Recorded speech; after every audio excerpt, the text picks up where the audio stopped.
Baby girl. You're looking good, honey. Are you ready? I'm still internalizing everything that you've done for me this period. Which was your favorite gift? Because tomorrow it's about to get crazier.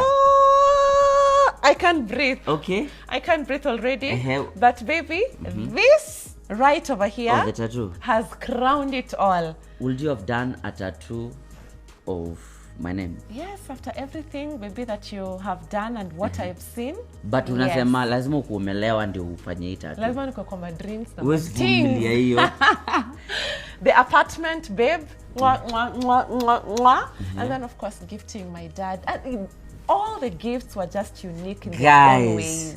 Which was your favorite gift from gift 1 to 7? Because tomorrow, 25th of Feb, tomorrow, Tuesday, oh my gosh, it will be the grand finale, gift number 8, as we plan for 1st of March, the Bahati's big day. I have goosebumps. Kesho nataka uite kila mtu, marafiki, maadui.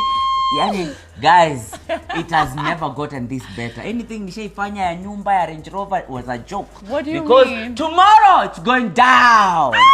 Gift number 8. Oh my gosh. Oh my gosh, guys, I don't know what to say. I don't know what to say. Let's wait for tomorrow, okay? Babe.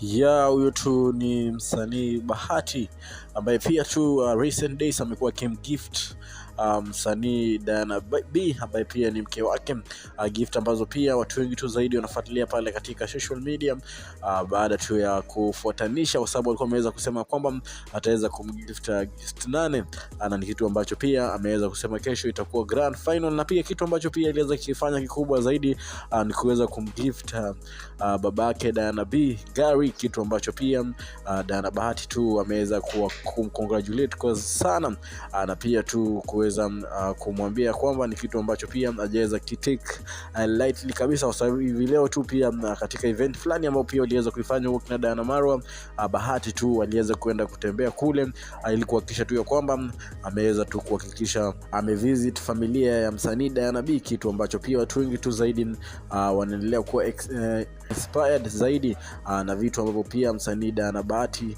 na Bahati tu wanavifanya katika love life ya kwao, wengine tu wakitoa maoni tofauti wakisema maybe labda ni fake, wengine tu wakisema kweli ni real gift ambazo pia Diana Bahati anapatiwa, lakini ni issue all in all tunawish all the best. Kumbuka katika Udako 254 na kupatia story ambazo zina trend mitandaoni, na make sure umesubscribe kwenye YouTube channel ya kwetu. Baby wa baby now. Alafu huyu ni baby.